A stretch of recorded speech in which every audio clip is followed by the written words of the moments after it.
Startup करने के लिए, अपनी कंफर्ट जोन से बाहर निकलने के लिए क्या आपको भी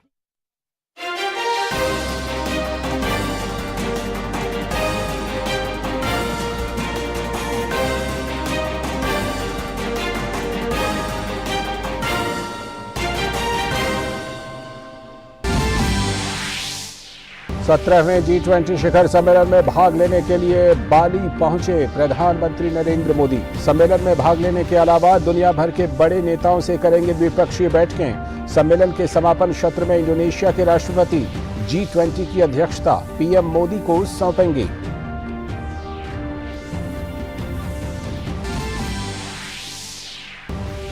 बाली रवाना होने से पहले पीएम मोदी का बयान, कहा शिखर सम्मेलन के दौरान वैश्विक विकास को फिर से पटरी पर लाने, खाद्य एवं ऊर्जा सुरक्षा के साथ ही पर्यावरण, स्वास्थ्य और डिजिटल परिवर्तन जैसे वैश्विक चिंता के मसलों पर होगी बात।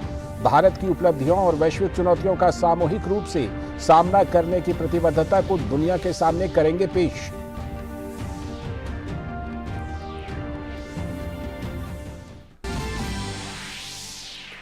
बाली में G20 शिखर सम्मेलन से इतर अमेरिकी राष्ट्रपति जो बाइडेन की चीन के राष्ट्रपति शी जिनपिंग से मुलाकात, ताइवान से लेकर व्यापार जैसे मुद्दों पर तनातनी के बीच दोनों में तमाम मसलों पर बात।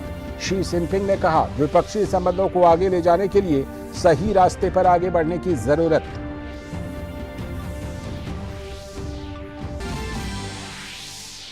मिजोरम के हंथियाल जिले की एक पत्थर की खदान के धंस जाने से कम 12 मजदूरों के दबे होने की आशंका।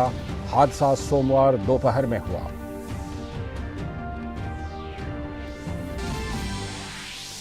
दिल्ली में शुरू हुआ 41वां भारत अंतर्राष्ट्रीय व्यापार मेला। केंद्रीय वाणिज्य और उद्योग मंत्री पीयूष गोयल ने किया उद्घाटन। Vocal for local, local to global है व्यापार मेले की थीम। केरल और उत्तर प्रदेश हैं फोकस राज्य।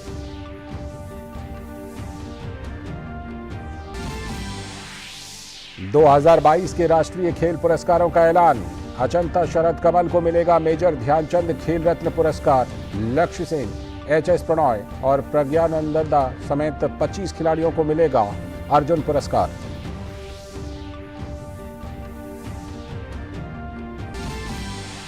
और गोवा में 20 से 28 नवंबर के बीच आयोजित होगा 53वां भारतीय अंतर्राष्ट्रीय फिल्म महोत्सव। समारोह में 248 फीचर फिल्मों का होगा प्रदर्शन।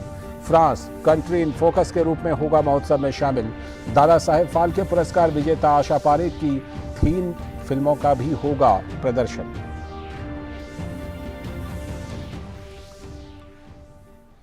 नमस्कार, हिंदी समाचारों के इस बुलेटिन में आप सभी का स्वागत है। आप देख रहे हैं डीडी न्यूज और मैं हूं लाल चंद्र सिंह। देखते हैं खबरों को विस्तार से। और सबसे पहली और सबसे बड़ी खबर G20 सम्मेलन से जुड़ी हुई, जहां प्रधानमंत्री नरेंद्र मोदी 17वें G20 शिखर सम्मेलन में भाग लेने के लिए 3 दिन के इंडोनेशिया दौरे पर बाली पहुंच गए हैं। प्रधानमंत्री ने रवाना होने से पहले कहा कि शिखर सम्मेलन में वैश्विक विकास, खाद्य, ऊर्जा सुरक्षा, पर्यावरण, स्वास्थ्य और डिजिटल परिवर्तन जैसे प्रमुख मुद्दों पर अन्य G20 नेताओं के साथ व्यापक चर्चा करूंगा। याद रहे कि यह शिखर सम्मेलन ऐसे वक्त में हो रहा है जब वैश्विक अर्थव्यवस्था, शांति और पर्यावरण संकट जैसे मुद्दे सबकी चिंता का सबब बने हुए हैं। इंडोनेशिया में 17वें G20 शिखर सम्मेलन में भाग लेने के लिए सोमवार को प्रधानमंत्री नरेंद्र मोदी जब बाली पहुंचे तो उनका एजेंडा साफ था। इस दौरान वो न केवल G20 के मुद्दों पर दुनिया भर के नेताओं से विचार विमर्श करेंगे, बल्कि द्विपक्षीय बैठकें भी करेंगे। सम्मेलन के दौरान G20 देशों के नेता इंडोनेशिया की अध्यक्षता में होने वाले सम्मेलन के विषय साथ बढ़ें, सशक्त बढ़ें पर वैश्विक चिंता से जुड़े प्रमुख मुद्दों पर विस्तार पूर्वक विचार विमर्श करेंगे। बाली रवाना होने से पहले अपने बयान में प्रधानमंत्री ने अपनी यात्रा का एजेंडा साफ कर दिया। प्रधानमंत्री ने कहा, बाली शिखर सम्मेलन के दौरान मैं वैश्विक विकास को फिर से पटरी पर लाने, खाद्य एवं ऊर्जा सुरक्षा, पर्यावरण, स्वास्थ्य और डिजिटल परिवर्तन जैसे वैश्विक चिंता के प्रमुख मुद्दों पर G20 के अन्य नेताओं के साथ व्यापक चर्चा करूंगा। G20 शिखर सम्मेलन के दौरान मैं इसमें भाग लेने वाले कई अन्य देशों के नेताओं से मिलूंगा और उनके साथ भारत के द्विपक्षीय संबंधों में हुई प्रगति की समीक्षा करूंगा। मैं 15 नवंबर को आयोजित एक स्वागत समारोह में बाली में रहने वाले भारतीय समुदाय को संबोधित करने के लिए उत्सुक हूँ।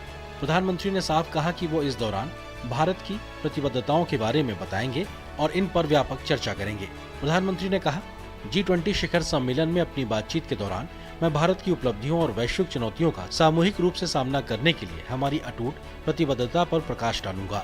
भारत की G20 अध्यक्षता वसुधैव कुटुंबकम या एक पृथ्वी एक परिवार एक भविष्य के थीम पर आधारित होगी, जो सभी के लिए समान विकास और साझा भविष्य के संदेश को रेखांकित करती है।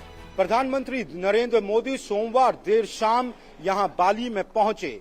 अगले 2 दिन में प्रधानमंत्री विश्व नेताओं के साथ अपने ग्लोबल कंसर्न्स, जो वैश्विक कंसर्न्स है, वो रेज करेंगे, जिसमें climate change, sustainable development, health, reviving global growth और डिजिटल ट्रांसफॉर्मेशन जैसे मुद्दे होंगे। अगले 2 दिनों में प्रधानमंत्री 3 वर्किंग सेशंस में G20 के शिखर सम्मेलन में भाग लेंगे, जिसमें एक हेल्थ पर है, एक डिजिटल ट्रांसफॉर्मेशन पे है और एक फूड एंड एनर्जी सिक्योरिटी पे है। सम्मेलन के समापन सत्र में इंडोनेशिया के राष्ट्रपति G20 की अध्यक्षता सांकेतिक रूप से प्रधानमंत्री नरेंद्र मोदी को सौंपेंगे। भारत औपचारिक रूप से 1 दिसंबर 2022 से G20 का अध्यक्ष बनेगा। इस बारे में प्रधानमंत्री ने अपने रवानगी पूर्व बयान में कहा है कि हमारे देश और नागरिकों के लिए एक महत्वपूर्ण क्षण के रूप में इंडोनेशिया के राष्ट्रपति जोको विडोडो बाली शिखर सम्मेलन के समापन समारोह में भारत को G20 की अध्यक्षता सौंपेंगे।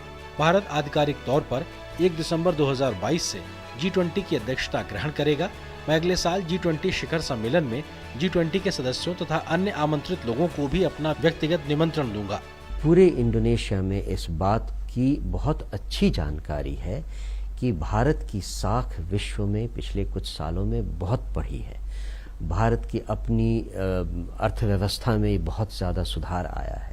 इन सब के पीछे माननीय प्रधानमंत्री जी की नीतियों का और उनके इफेक्टिव कार्यान्वयन का बहुत बड़ा रोल है, जिसे सब यहाँ जानते हैं। यात्रा के दौरान प्रधानमंत्री नरेंद्र मोदी वैश्विक नेताओं के साथ द्विपक्षीय बैठकें भी करेंगे। वे बाली में भारतीय समुदाय के लोगों को संबोधित करेंगे और उनसे बातचीत करेंगे। G20 विश्व की विकसित और विकासशील अर्थव्यवस्थाओं का अंतर सरकारी मंच है। इसमें 19 देश और यूरोपीय संघ शामिल है। G20 देशों के दायरे में वैश्विक सकल घरेलू उत्पाद का 85% और अंतर्राष्ट्रीय व्यापार का 75% और विश्व जनसंख्या का 2/3 हिस्सा प्रमुख रूप से शामिल है। मौजूदा वैश्विक परिस्थितियों में G20 की बैठक बेहद अहम है और मौजूदा कूटनीति में भारत की बढ़ती भूमिका को देखते हुए इसकी अहमियत और भी बढ़ जाती है। ब्यूरो इनपुट के साथ बाली से अमृतपाल सिंह की रिपोर्ट, DD न्यूज। तो काफ़ी अहम है ये G20 का शिखर सम्मेलन, और ये एक ऐसा भी मौका होता है जब दुनिया के शीर्ष नेतृत्व वहाँ पर एक दूसरे से मुलाकात करते हैं G20 शिखर सम्मेलन के दौरान, और इसी क्रम में वहाँ पर महत्वपूर्ण नेताओं की मुलाकात हुई है।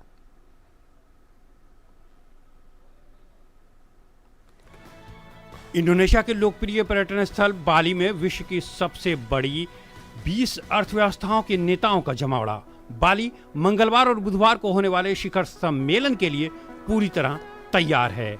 अपने सुंदर वातावरण, समृद्ध इतिहास, अनोखी परंपराओं और विशेष स्थापत्य के लिए मशहूर बाली एक अंतर्राष्ट्रीय दर्शनीय और सांस्कृतिक रिसोर्ट है, जो कई बड़े अंतर्राष्ट्रीय कार्यक्रमों और सम्मेलनों की मेजबानी कर चुका है। अब एक बार फिर बाली में सुरक्षा के पुख्ता बंदोबस्त किए गए हैं। चप्पे चप्पे पर सुरक्षा बल तैनात है। 15 से 16 नवंबर को आयोजित होने वाले G शिखर सम्मेलन का थीम है एक साथ बहाली, मजबूत बहाली।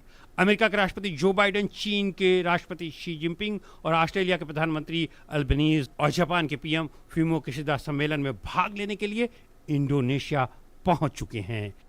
ताइवान से लेकर व्यापार तक जैसे मुद्दों पर तनातनी के बीच अमेरिका के राष्ट्रपति और चीन के राष्ट्रपति के बीच मुलाकात हुई। दोनों देशों के राष्ट्र प्रमुख व्यक्तिगत रूप से मिले। दोनों देशों के राष्ट्रपति की ये मुलाकात अमेरिका और चीन के बीच बदलते रिश्तों की ओर इशारा कर रहे हैं। दोनों नेताओं ने हाथ मिलाकर एक दूसरे का अभिवादन किया। इस बीच अमेरिकी राष्ट्रपति जो बाइडेन ने कहा कि वो शी के साथ संचार के रास्ते खुले रखने के लिए प्रतिबद्ध हैं। वहीं शी जिनपिंग ने कहा कि वो चीन और अमेरिका के बीच के संबंधों में सामरिक महत्व के मुद्दों पर विचार का स्पष्ट और गहन आदान प्रदान करने के लिए तैयार हैं।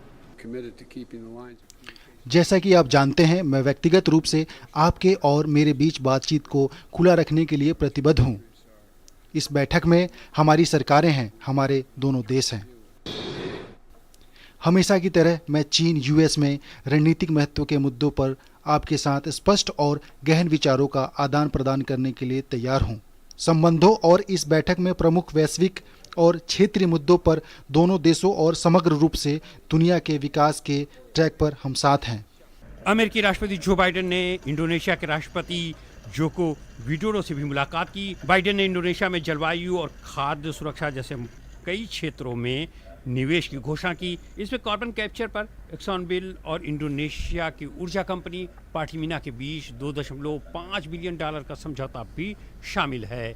उधर शी जिनपिंग अक्टूबर में कम्युनिस्ट पार्टी ऑफ चाइना की 20वीं राष्ट्रीय कांग्रेस के सफल समापन के बाद पहली बार किसी बहुपक्षीय शिखर सम्मेलन में हिस्सा ले रहे हैं। जापान के प्रधानमंत्री फुमियो किशिदा ने सोमवार को बाली में G20 शिखर सम्मेलन से पहले इंडोनेशिया के राष्ट्रपति जोको विडोडो से द्विपक्षीय मुलाकात की। विडोडो ने ऑस्ट्रेलिया के राष्ट्रपति के साथ भी द्विपक्षीय बैठक की। इसके अलावा तुर्की के राष्ट्रपति तैयब एर्दोआन और दक्षिण कोरिया के राष्ट्रपति भी सम्मेलन में हिस्सा लेने के लिए बाली पहुंच चुके हैं। तुर्की के राष्ट्रपति ने इंडोनेशिया के अपने समकक्ष के साथ द्विपक्षीय बैठक भी की। कनाडा के प्रधानमंत्री जस्टिन ट्रूडो भी सम्मेलन में हिस्सा लेने के लिए इंडोनेशिया के बाली द्वीप पहुंच चुके हैं। G20 का गठन 1999 में हुआ था। ये मूल रूप से वैश्विक आर्थिक और वित्तीय संकट को हल करने के प्रयास में वित्त मंत्री और सेंट्रल बैंक के गवर्नर की बैठक थी। मजबूत, टिकाऊ और संतुलित आर्थिक विकास के लिए G20 के उद्देश्यों को 2009 में अधिक स्पष्ट रूप से तैयार किया गया। बिजनेस 20 यानी B20 शिखर सम्मेलन रविवार को इंडोनेशिया के बाली में शुरू हुआ। B20 शिखर सम्मेलन G20 ब्लॉक के सदस्यों के व्यापार प्रतिनिधियों की बैठक वैश्विक आर्थिक शासन में भाग लेने के लिए दुनिया भर के उद्यमियों के लिए एक महत्वपूर्ण मंच के रूप में कार्य करता है। G20 के पास अपनी नीतियों के समन्वय और वैश्विक आर्थिक चुनौतियों से निपटने के लिए आवश्यक राजनीतिक समझौते को तैयार करने की जिम्मेदारी है। लेकिन इस साल शिखर सम्मेलन में यूक्रेन युद्ध जैसे मुद्दे के अधिक छाए रहने की संभावना है। तो काफ़ी हलचल है इंडोनेशिया के बाली में, और बाली में रहने वाले भारतीय समुदाय के लोग प्रधानमंत्री नरेंद्र मोदी के संबोधन को लेकर खासे उत्साहित हैं। प्रधानमंत्री मोदी मंगलवार को बाली में भारतीय समुदाय के लोगों को संबोधित करेंगे। आइए सुनते हैं उन्हीं की जुबानी कि उनमें किस तरह का उत्साह है। I am so excited. मैं यहाँ पे एक दूसरे प्रोग्राम के लिए आई थी एंड ये मुझे मौका मिला और सबके सामने परफॉर्म करना, इंडियन कल्चर को दिखाना, और हमने कुछ कोशिश किया है। As a choreographer I am here for this event. Now I am very much excited to receive him again because a lot of progress has been there and we expect him to do a lot more things. We pin our hope on him and we pray to the God to give him a long life. हमारे देश की आन सम्मान, हमारे प्रधानमंत्री गर्व से Jakarta आ रहे, बाली आ रहे हैं। हम बहुत एक्साइटेड है उनको विजिट को लेके। हमारे प्राइम मिनिस्टर नरेंद्र मोदी जी का स्वागत करने, because we all so excited. It's a pride moment for all of us in Jakarta and Indonesia. Thank you Modi ji. We are so excited to listen to his speech and we would like to see him in person and listen to his speech. We are very excited and welcoming.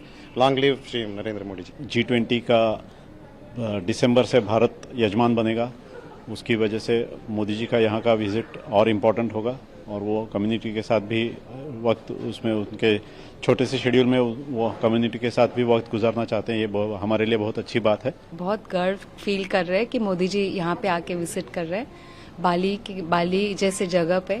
Last time उनके visit पे मुझे थोड़ा moment मिला था उनके साथ spend करने का। इस बार भी सोचती हूँ कि I'll have the moment with him. हम लोग का जो जगह है जकार्ता, यहाँ से करीबन 1200 किलोमीटर दूर है, बट काफ़ी इंडियंस एंड मोदी जी को वार्म वेलकम देने के मूड में है। मोदी जी के लिए जो फैन फॉलोइंग है, उनके लिए जो श्रद्धा है, उनके लिए उन्होंने जो देश का जो नाम बढ़ाया है, यहाँ पर NRIs के अंदर नाम बढ़ाया है, और हमारे जो लोकल्स लोग हैं उनको भी मालूम चलता है कि कोई मोदी जी यहाँ पर आए हुए हैं। बहुत ही गर्व की बात है, और उसी गर्व को एक्सप्रेस करने के लिए हम भी आज इतनी दूर से 2 दिन से यहाँ पर आए हैं, और सब बहुत खुशी है, बहुत खुशी है। तो ये तो उनका उत्साह है जो वहाँ पर रहते हैं। और पर्यटन के तौर पर भी इंडोनेशिया काफ़ी मशहूर है। भारी तादाद में भारतीय पर्यटक भी अक्सर इंडोनेशिया के कई शहरों का दौरा करते आए हैं। तो आइए सुनते हैं उन्हीं की जुबानी कि पीएम मोदी की इस यात्रा को वो किस तरह से याद रखेंगे। More excited about the G20 summit. It's started almost, and I think our Honorable Prime Minister Mr. Modi will be coming here today. So yeah, I mean, we are feeling really excited about it. Look forward to how he reacts to the G20 summits, and we have been also told that he is taking over the presidency officially for the India this time. So yeah, very excited. वैसे हमारे लिए एक बड़ा मौका है कि वो भी यहाँ है और हम भी यहाँ है. We are having fantastic things. जो बता रहे हैं वो मोदी साहब वो सब सही है, करके दिखाते हैं और जो हमको तकलीफें थी सब इन्होंने दूर कर दिए. जय मोदी, जय गुजरात. मोदी जी भी आज आए और हम भी गुजरात से आए हैं.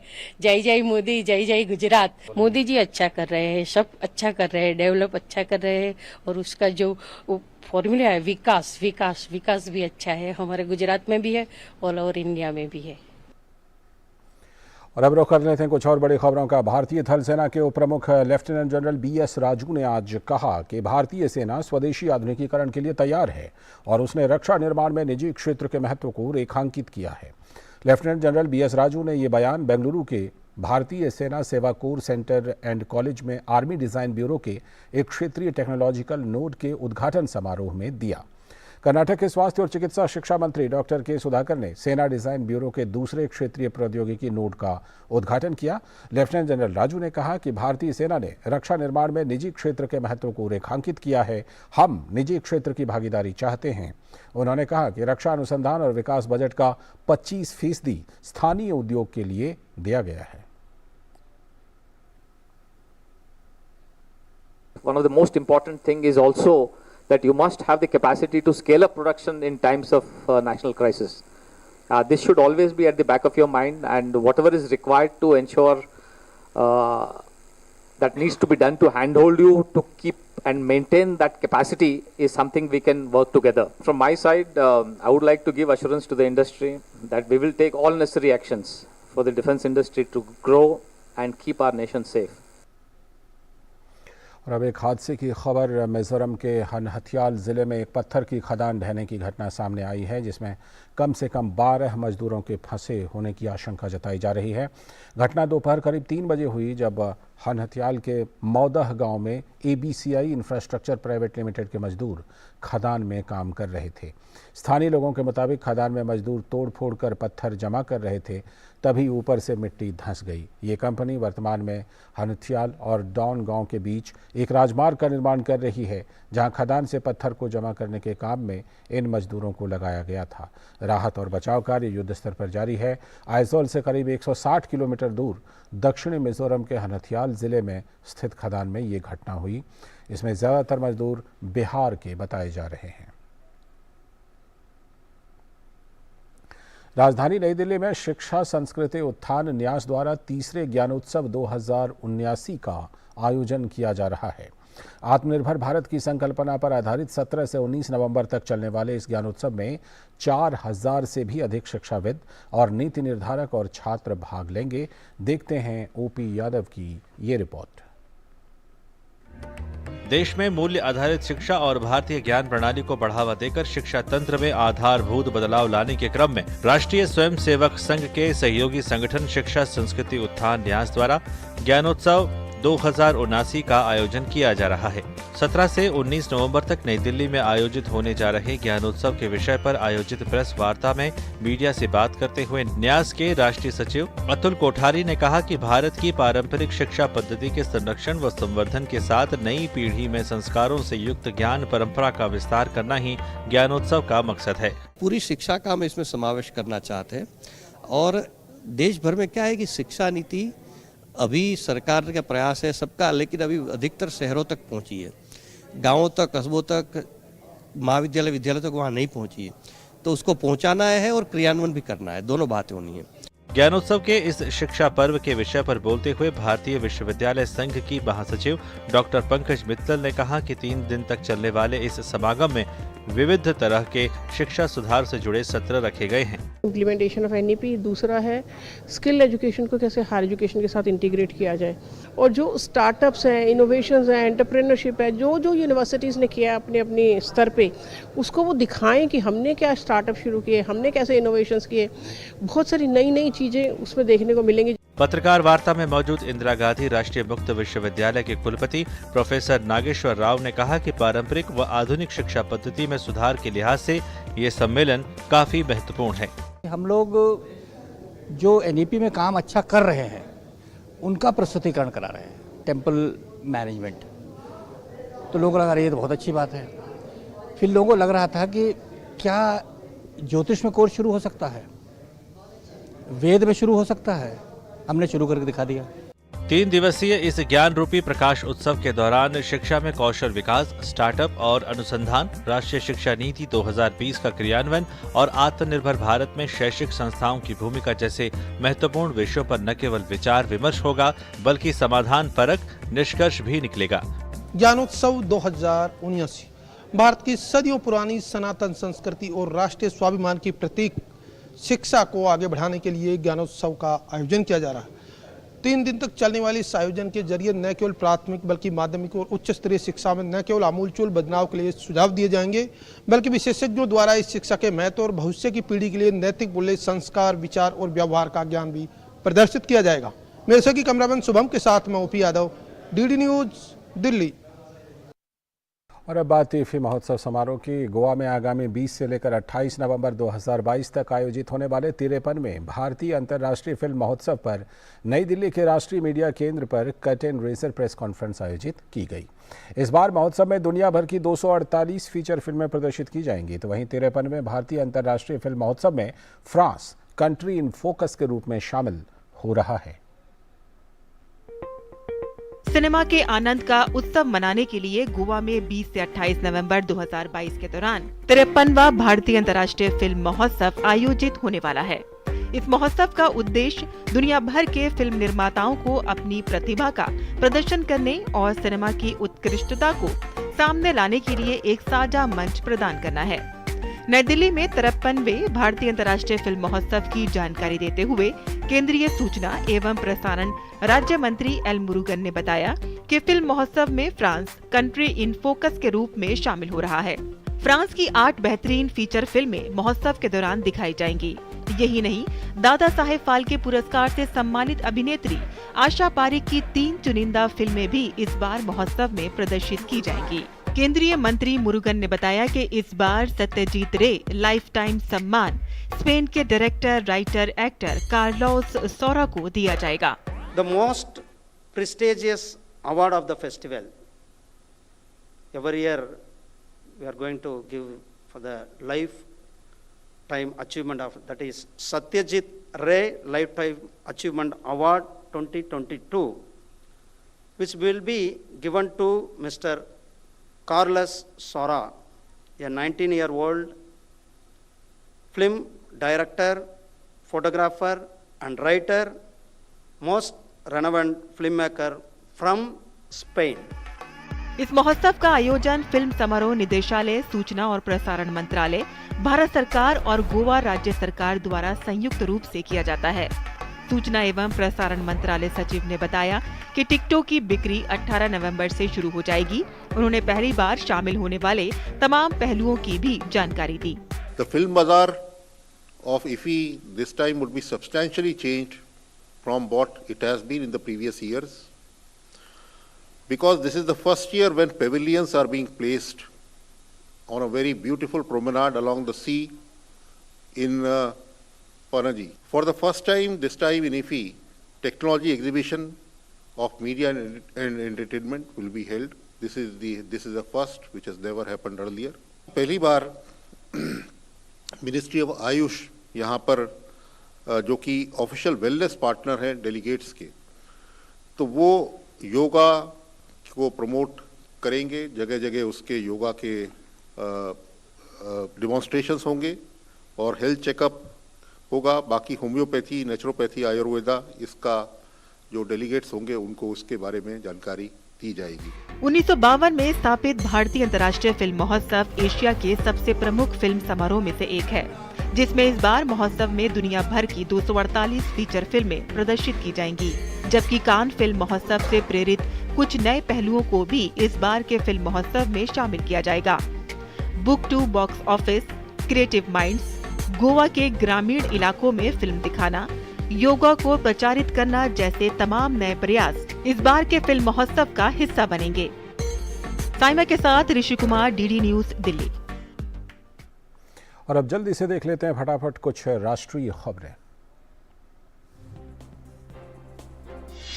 रक्षा मंत्री राजनाथ सिंह ने रक्षा लेखा विभाग के लेखा परीक्षकों को आगाह किया है कि वे ग्राहकों से प्रभावित न हों और पूरी लगन से ऑडिट करें। रक्षा मंत्री दिल्ली में रक्षा लेखा विभाग के 2 दिवसीय नियंत्रक सम्मेलन में बोल रहे थे। प्लेसेस ऑफ वर्शिप एक्ट के खिलाफ दायर याचिकाओं पर जवाब देने के लिए सुप्रीम कोर्ट ने केंद्र को 12 दिसंबर तक का समय दिया। सॉलिसिटर जनरल तुषार मेहता ने कहा कि सरकार के उच्च स्तर पर विचार जारी है और जवाब दाखिल करने के लिए और समय दिया जाए। पूर्व सांसद सुब्रमण्यम स्वामी समेत कई याचिकाओं में इस कानून को चुनौती दी गई है। स्वामी की मांग है कि अयोध्या की तरह मथुरा और काशी को भी इस कानून के तहत अपवाद माना जाए, जबकि एक अन्य याचिकाकर्ता अश्विनी उपाध्याय की मांग है कि इस कानून को ही रद्द किया जाए। सुप्रीम कोर्ट में आरटीआई आवेदन अब ऑनलाइन हो सकेगा। अगले हफ्ते से सुप्रीम कोर्ट आरटीआई पोर्टल शुरू कर देगा। सीजीआई डीवाई चंद्रचूड़ ने इसकी जानकारी दी। सुप्रीम कोर्ट में दायर एक याचिका में हाई कोर्ट के लिए ऑनलाइन पोर्टल की मांग की गई थी। सीजीआई जस्टिस डीवाई चंद्रचूड़ ने कहा कि पहले हम अपना आरटीआई पोर्टल शुरू करें, तभी हम हाई कोर्ट्स के लिए ऐसा कोई निर्देश दे सकते हैं। अगले हफ्ते से सुप्रीम कोर्ट आरटीआई पोर्टल शुरू कर रहा है। सुप्रीम कोर्ट ने आम आदमी पार्टी के पूर्व निगम पार्षद मोहम्मद ताहिर हुसैन की अपील को खारिज कर दिया है। ताहिर हुसैन ने दिल्ली हाई कोर्ट के उस फैसले को चुनौती दी थी जिसमें हुसैन पर 3 एफआईआर को खारिज करने से हाई कोर्ट ने इंकार कर दिया था। 2020 के दिल्ली दंगों के मामले में हुसैन पर 3 प्राथमिकी दर्ज की गई थी। राजस्थान के अजमेर मंडल के अंतर्गत उदयपुर हिम्मतनगर खंड में Udaipur Ahmedabad broad gauge railway line को विस्फोटक के जरिए उड़ाने की खतरनाक साजिश रची गई थी। इस साजिश के पीछे किन लोगों का हाथ है, इसका पता लगाने के लिए एनआईए और एंटी टेररिस्ट स्क्वाड को इसकी जिम्मेदारी सौंपी गई है। एटीएस की टीम घटनास्थल पर पहुंचकर आतंकी साजिश के एंगल से जांच में जुट गई है। पुलिस अधिकारियों का कहना है कि पूरी प्लानिंग के साथ ब्लास्ट को अंजाम दिया गया है। ब्लास्ट के लिए जिस डेटोनेटर का इस्तेमाल किया गया वो सुपर 90 कैटेगरी का है। मौके से बम स्क्वाड और फॉरेंसिक टीम ने सबूत जुटाए हैं। वहीं केंद्रीय रेल मंत्री अश्विनी वैष्णव ने कहा कि उदयपुर रेल पटरी विस्फोट के आरोपियों को कड़ी सजा दी जाएगी। समाजवादी पार्टी की नेता डिंपल यादव ने सोमवार को उत्तर प्रदेश के मैनपुरी की लोकसभा सीट पर हो रहे उपचुनाव के लिए अपना नामांकन पत्र दाखिल किया है। मैनपुरी में जिलाधिकारी कार्यालय में नामांकन के समय डिंपल के साथ उनके पति और समाजवादी पार्टी के अध्यक्ष अखिलेश यादव, पार्टी महासचिव रामगोपाल यादव और मैनपुरी के पूर्व सांसद तेज प्रताप यादव मौजूद थे। मैनपुरी संसदीय सीट 10 अक्टूबर को मुलायम सिंह यादव के निधन के बाद खाली हुई थी। इस लोकसभा सीट पर उपचुनाव 5 दिसंबर को होगा और नतीजे 8 दिसंबर को आएंगे। उत्तर प्रदेश के मुख्यमंत्री योगी आदित्यनाथ ने सोमवार को गोरखपुर में संभागीय रबी उत्पादकता समीक्षा 2022 का उद्घाटन किया। सीएम योगी ने कार्यक्रम को संबोधित भी किया। उन्होंने कहा कि देश व दुनिया की सबसे उर्वरा भूमि व अच्छा जल संसाधन हमारे पास मौजूद है। उर्वरता की स्थिति यह है कि 12% हमारे पास भूमि है, लेकिन देश के कृषि खाद्यान्न उत्पादन का 20% अकेले उत्तर प्रदेश करता है। और इसी के साथ इस बुलेटिन में इतना ही, लेकिन डीडी न्यूज पर खबरों और कार्यक्रमों का सिलसिला लगातार जारी है। नमस्कार।